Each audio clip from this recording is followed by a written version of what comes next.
Hello friends, आप देख रहे हैं आपका चैनल शेयर बाजार विद आयुष। और फ्रेंड्स, बात इस वीडियो में हम करने वाले हैं वेदांता के डी मर्जर के बारे में। दोस्तों, आप कह सकते हैं कि वो जो इंतज़ार की घड़ी थी वो समाप्त होने वाली है, क्योंकि वेदांता अब आपको जो डी मर्जर होता हुआ देखने को मिला था वो चारों एंटिटीज़ अब आपको लिस्ट होती हुई देखने को मिलेगी। मंडे को याद रखिए चारों कंपनीज आपको एक्सचेंजेस पर लिस्ट होती हुई नज़र आएगी। तो जो डी मर्जर हुआ था अब उस डी मर्जर की आपको लिस्टिंग देखने को मिलने वाली है। इस वीडियो में दोस्तों हम चर्चा किसके ऊपर करेंगे? सबसे पहले तो देखिए, क्योंकि न्यू कंपनीज़ है, नई लिस्टिंग्स है, तो कौन कौन सी ऐसी बातें हैं जो आपको पता होनी चाहिए, ध्यान में रखनी चाहिए। दूसरा पॉइंट दोस्तों, इसके ऊपर चर्चा करेंगे कि एक्सपेक्टेशंस क्या रखें। मतलब जिसने भी डी मर्जर के अंदर पार्टिसिपेट किया, वेदांता का शेयर लिया, अब सबसे बड़ा सवाल तो यही है कि गेन कितना हो सकता है, हमको फ़ायदा कितना हो सकता है। तो ये जो सारी बातें हैं वो आपको सिर्फ इस एक वीडियो के अंदर मिल जाएगी। सारी इन्फॉर्मेशन जो है वो एक वीडियो के अंदर मिल जाएगी। पहली बात तो वीडियो आप लोग पूरा देखिएगा। एंड सेकंड पॉइंट, अगर चैनल को आपने अभी तक सब्सक्राइब नहीं किया है तो सबसे पहले आप लोग चैनल को सब्सक्राइब कर लीजिएगा। ये आपसे छोटी सी दरख्वास्त है। तो चलिए वीडियो को शुरू करते हैं बिना किसी देरी के। अब सबसे इंपॉर्टेंट बात, वेदांता का पोस्ट डीमर्जर डेट, 4 नए स्टॉक्स, स्पेशल ट्रेडिंग सेशन, ऐसी 8 बातें हैं जो शेयर होल्डर्स को पता होनी चाहिए। तो वो कौन कौन सी 8 बातें हैं, चलिए पहली चीज़ से शुरू करते हैं। और पहली चीज़ तो देखिए, वेदांता का खुद डीमर्जर ही है। जैसे मैंने कहा, वेदांता ने दोस्तों अपना जो डीमर्जर है वो पूरा अब कर लेगी, क्योंकि जो इन्वेस्टर्स जो लगातार वेट कर रहे थे कि कब जाकर वो 4 नई कंपनी आपको लिस्ट होती हुई देखने को मिलेगी। जो एक पूरा डीमर्जर हुआ था जिसको स्पन ऑफ बोलते हैं, स्पन आउट हुआ था, मतलब स्पन आउट हुआ था, यानी कंपनी बेसिकली वेदांता के अंदर से आपको निकली थी। एंड यहाँ पर आप कह सकते हैं कि ये भारत के इतिहास में one of the biggest restructuring है। मतलब एक ग्रुप को इस प्रकार से ब्रेक, मतलब इस तरीके से आप कह सकते हैं रीस्ट्रक्चर जो है वो आज से पहले नहीं किया गया था। तो वेदांता का ये आप कह सकते हैं जो पूरा रीस्ट्रक्चरिंग है, ये अपना में वन ऑफ द बिगेस्ट है इंडिया की पूरी कॉर्पोरेट हिस्ट्री के अंदर। सो यहाँ पर दोस्तों पहली बात तो ये है। दूसरी बात क्या है, लिस्टिंग डेट आपको बता ही दिया मैंने कि 15 जून यानी मंडे को याद रखिएगा ये चारों कंपनीज आपको लिस्ट होती हुई नजर आएगी। ये चारों कंपनीज एक ही दिन लिस्टिंग होगी। ऐसा नहीं कि कोई मंडे को हो रहा है, कोई ट्यूसडे को हो रहा है, कोई वेडनेसडे को हो रहा है, कोई थर्सडे को हो रहा है, नहीं। चारों कंपनीज एक ही दिन लिस्ट होती हुई देखने को मिलेगी, विच इज़ ऑन मंडे। यानी एक ही दिन में आपको चारों कंपनीज आपको मार्केट्स में ट्रेड करना शुरू करती हुई नजर आ जाएगी। अब तीसरे पॉइंट पे आते हैं, जो है पहली कंपनी जिसका नाम है वेदांता एल्यूमिनियम। ये बात ध्यान रखिए, ये भारत की लार्जेस्ट एल्यूमिनियम प्रोड्यूसर है। और कंपनी ने कहा है कि जो इनका प्लान है वो ये है कि कंपनी डबल करेगी अपनी कैपेसिटी टू 6 मिलियन टन्स। और इनका एम है कि ये किस तरीके से अपनी पोजीशन को और मजबूत कर सके as one of the world's lowest cost producers. मतलब आप कह सकते हैं कि वेदांता एल्यूमिनियम पहली बात तो भारत की सबसे बड़ी aluminium company, 6 million ton company की कैपेसिटी आपको होती हुई देखने को मिल जाएगी। और ये वन ऑफ द लोएस्ट, मतलब सबसे कम पैसों में कह सकते हैं प्रोडक्शन जो है वो करने वाली कंपनीज बनती हुई नजर आएगी, ऐसा कंपनी का प्लान है। देन दोस्तों आते हैं अगली कंपनी जिसका नाम है वेदांता ऑयल एंड गैस। ये भी याद रखिएगा, जो कंपनी का केन एसेट्स थे उसके आसपास बिल्ड हुआ। अब कंपनी का प्रोडक्शन है लगभग 3 लाख से 5 लाख बैरल्स पर डे का, जिसमें कंपनी ने बताया कि ऑलमोस्ट कंपनी का प्लान इन्वेस्टमेंट है जिसमें कंपनी $5 बिलियन का निवेश जो है वो इस पूरे बिजनेस के अंदर करती हुई नजर आएगी। और ये इंडिया का largest private sector upstream oil और गैस प्रोड्यूसर जो है वो बनता हुआ देखने को मिल सकता है। दैन दोस्तों फिफ्थ पॉइंट आता है, वो है वेदांता पावर, तीसरी कंपनी जो आपको लिस्ट होती हुई देखने को मिलेगी। इनके पास अभी currently 4.2 gigawatt of operational generation capacity है। 12 गीगावाट कंपनी ने कहा है कि वो एक्सपांशन करते हुए नजर आएंगे। दूसरा यहाँ पर कंपनी की बात यह है कि कंपनी ने आउटलाइन किया है कि किस तरीके से वो अपने आप को और डाइवर्सिफाई करेंगे। सिर्फ याद रखिए एक ही जगह नहीं रहेंगे, कंपनी अपने आप को हाइड्रो पावर में भी जाती हुई नजर आएगी। और कंपनी ने कहा है कि वो न्यूक्लियर एनर्जी के अंदर भी पार्टिसिपेट करती हुई नजर आएगी। तो कंपनी के आगे प्लान्स आप कह सकते हैं कि काफ़ी ज़्यादा बड़े हैं, ये साफ साफ कंपनी बताती हुई नजर आ रही है। And the last but not the least, वो है वेदांता आयरन एंड स्टील। ये भी याद रखिएगा आपको लिस्ट होती हुई नजर आएगी। तो 4 कंपनीज आपको बता दिया मैंने।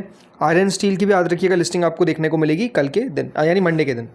अब आते हैं सबसे इंपॉर्टेंट बात पे, कब जाकर दोस्तों इनकी लिस्टिंग होगी। मतलब 15 तारीख को क्या सुबह 9:15 से ही ट्रेड करना शुरू कर देंगे? The answer is no. देखिए, हमेशा एक बात ध्यान रखिए, जब भी कोई नई कंपनी लिस्ट होती है तो उसके लिए एक स्पेशल ट्रेडिंग सेशन जो है वो लाया जाता है। मतलब आप कह सकते हैं कि एक स्पेशल सेशन के अंदर वो अपनी जो प्राइस है वो डिस्कवर करती है।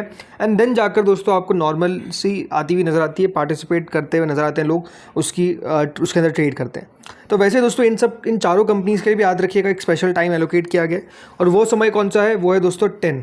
मतलब ये बात ध्यान रखिए, 9:45 पे पहली बात ध्यान रखिए इनकी आपको ऑलमोस्ट प्राइस डिस्कवर होती हुई नजर आ जाएगी। और 10 बजे तक याद रखिएगा ये आपको नॉर्मल ट्रेड होते हुए नजर आएंगे। तो 10 AM, राइट, PM लिख रहा हूँ गलती से, ठीक है, तो 10 AM। तो 9:45 पे क्या होगा, 9:45 तक याद रखिएगा इनकी प्राइस को डिस्कवर कर लिया जाएगा कि कौन सी प्राइस पे चारों कंपनीज लिस्ट होनी चाहिए। एंड देन उसके बाद दोस्तों ये बात ध्यान रखिए, 10 बजे आपको ये नॉर्मल ट्रेड होते हुए नजर आएंगे, यानी जिसको बेचना है वो चाहे तो बेच सकता है, जिसको खरीदना है वो चाहे तो खरीद सकता है। कब? 10 AM के बाद, ठीक है। अब इस बात का ध्यान रखिए कि ये चारों कंपनीज आपको जिस सेगमेंट में अभी लिस्ट होती हुई देखने को मिल रही है वो है T2T। इसका मतलब क्या होता है? Trade to trade. इसका मतलब ये होता है ट्रेड टू ट्रेड में दोस्तों होता क्या है, जो नई कंपनीज होती है जो अभी लिस्ट होती है उनको T2T में इसलिए डाल जाता है, पहली बात तो उनमें वॉलेटिलिटी बहुत होती है, राइट। एक्सेस वॉलेटिलिटी को कम करने के लिए T2T में डाल दिया जाता है। अब T2T से होता क्या है दोस्तों, यहाँ पर जो शेयर है वो एक दिन में ना 5% तक बढ़ सकता है ना 5% तक घट सकता है। इसका मतलब ये है कि मान लेते हैं कि कोई वेदांता एल्यूमिनियम है, राइट, वो आपको लिस्ट होता हुआ नज़र आता है, जो प्राइस थी उसके हिसाब से ऑलमोस्ट मान लेते हैं 20% ऊपर फॉर एग्जाम्पल, और अगर 20% ऊपर खुलता है तो उसके बाद याद रखिए अगर 100 रुपये का शेयर है और वो 120 रुपये पे खुल गया तो उसके बाद याद रखिएगा वो सिर्फ 5% ही बढ़ सकता है और 5% ही घट सकता है। अगर बढ़ेगा तब भी 5% और घटेगा तब भी 5%, मतलब उससे ज़्यादा याद रखिएगा उसमें आपको अप मूव डाउन मूव देखने को नहीं मिलेगा, और ये चारों कंपनीज में आपको देखने को मिलेगा। कब तक इस तरीके से ट्रेड करेंगे? 10 दिनों तक। 10 डेज़ के बाद देखिए ऑटोमेटिकली वो जो T2T सेगमेंट है वो ओवर हो जाता है और उसके बाद वो नॉर्मल ट्रेड करना शुरू करते हैं। जो सर्किट फिल्टर है उसको फिर रिवाइज कर दिया जाता है, 5% से 20%, 10% जो भी होता है वो कर दिया जाता है, एंड देन वो नॉर्मल आपको ट्रेड करते हुए नज़र आ सकते हैं।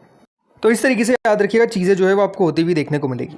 अब ये तो दोस्तों आपको मैंने बता दिया कि लिस्टिंग कब होने वाली है, कौन से सेगमेंट में ट्रेड करेंगे, कितने बजे तक लिस्टिंग होगी, लेकिन अब आते हैं दोस्तों एक्सपेक्टेशन क्या रखनी चाहिए।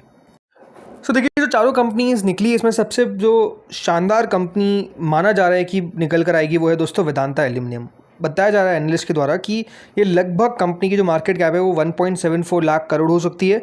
बल्कि ऐसा ही नहीं, ये वेदांता एल्यूमिनियम दोस्तों अपनी जो पेरेंट कंपनी है वेदांता जो भी करेंटली लिस्टेड है उसको भी पीछे छोड़ सकती है। इतनी ज़्यादा दोस्तों वैल्यू जो है वो वेदांता के एल्यूमिनियम बिजनेस की आपको देखने को मिल सकती है। अकॉर्डिंग टू एक्सचेंजेस नोटिस आपको बता ही दिया है कि दोस्तों आपको लिस्ट होते हुए देखने को मिलेंगे। बट सबसे बड़ा बात क्या है कि जो प्राइस है वो बहुत ज़्यादा इंटरेस्टिंग चीज़ है जिसके ऊपर इन्वेस्टर्स वेट कर रहे हैं। अब देखिए यहाँ पर एक्सपेक्टेशन जैसे मैंने कहा क्या रखनी चाहिए, तो वेदांता एल्यूमिनियम की दोस्तों जो एक्सपेक्टेड शेयर प्राइस है वो बताया जा रहा है कि 398 से 489 के रेंज में आपको रहती हुई देखने को मिल सकती है, और जो कंपनी की मार्केट कैप है वो 1.74 लाख करोड़ तक आपको जाती हुई नजर आ सकती है। इस प्रकार की एक्सपेक्टेशन जो है वो वेदांता एल्यूमिनियम से लगाई जा रही है। देन दोस्तों फिर आते हैं वेदांता पावर के ऊपर। वेदांता पावर की दोस्तों एक्सपेक्टेशन है कि आपको लिस्ट होता हुआ देखने को मिलेगा करीबन 35 से 60 रुपये के बीच में, 35 से 60 रुपये के आसपास का इसका शेयर प्राइस होना चाहिए। और यही नहीं, जो इसका दोस्तों मार्केट कैप है वो लगभग 17,466 करोड़ के आसपास आपको रहता हुआ देखने को मिल सकता है। किसकी बात कर रहा हूँ मैं? वेदांता पावर की। वहीं वेदांता ऑयल एंड गैस की अगर बात करते हैं तो वेदांता ऑयल एंड गैस भी दोस्तों कोई पीछे तो आपको रहता हुआ देखने को मिलेगा नहीं। वेदांता ऑयल एंड गैस लगभग 42 के आसपास आपको लिस्ट होता हुआ देखने को मिल सकता है, और जो कंपनी की मार्केट कैप है वो लगभग 15,824 करोड़ के आसपास आपको देखने को मिल सकती है। वहीं अगर बात करते हैं वेदांता आयरन स्टील, तो आयरन स्टील की दोस्तों जो लिस्टिंग है वो आपको करीबन 19 रुपये के आसपास देखने को मिल सकती है, और जो प्राइस के साथ साथ जो कंपनी का मार्केट कैप है वो लगभग 8,680 करोड़ के आसपास रह सकता है। यानी अगर देखा जाए तो दोस्तों जो सबसे बड़ी कंपनी आपको देखने को मिलेगी वो वेदांता एल्यूमिनियम है, और सबसे छोटी company Vedanta iron and steel है जो आपको देखने को मिलेगी। सबसे ज़्यादा मार्केट कैप आप देख सकते हैं 1.74 लाख करोड़ के आसपास रह सकता है, और सबसे कम मार्केट कैप 8,680 करोड़ के आसपास रहता हुआ दिख सकता है। यानी अगर देखा जाए तो कोई भी 8,680 करोड़ से कम का आपको मार्केट कैप देखने को नहीं मिलेगा। इस प्रकार की एक्सपेक्टेशन है, राइट। तो ये दोस्तों ओवरऑल अनुमान जो है वो बाजार का लगाया जा रहा है। अब इस अनुमान से कितना ऊपर लिस्ट होते हैं कितना नीचे लिस्ट होते हैं ये तो दोस्तों हमको पता चलेगा जब मंडे को इन सब की लिस्टिंग आपको देखने को मिलेगी। लिस्टिंग के बाद भी देखिए इन चारों कंपनीज़ के ऊपर मैं एक वीडियो बनाऊंगा ताकि आपको अपडेट दे सके किस तरीके से लिस्टिंग हुई एंड आगे का क्या यहाँ पर स्ट्रैटेजी रह सकती है और अपडेट्स क्या होंगे वो सब आपको अलग से वीडियो में पता चलेगा। इस वीडियो में तो दोस्तों इतना ही था। होपफुली वीडियो आपको बढ़िया लगा होगा। अगर अच्छा लगा तो लाइक कर देना, चैनल से पहली बार जुड़े सब्सक्राइब कर देना। Thank you friends for watching this video.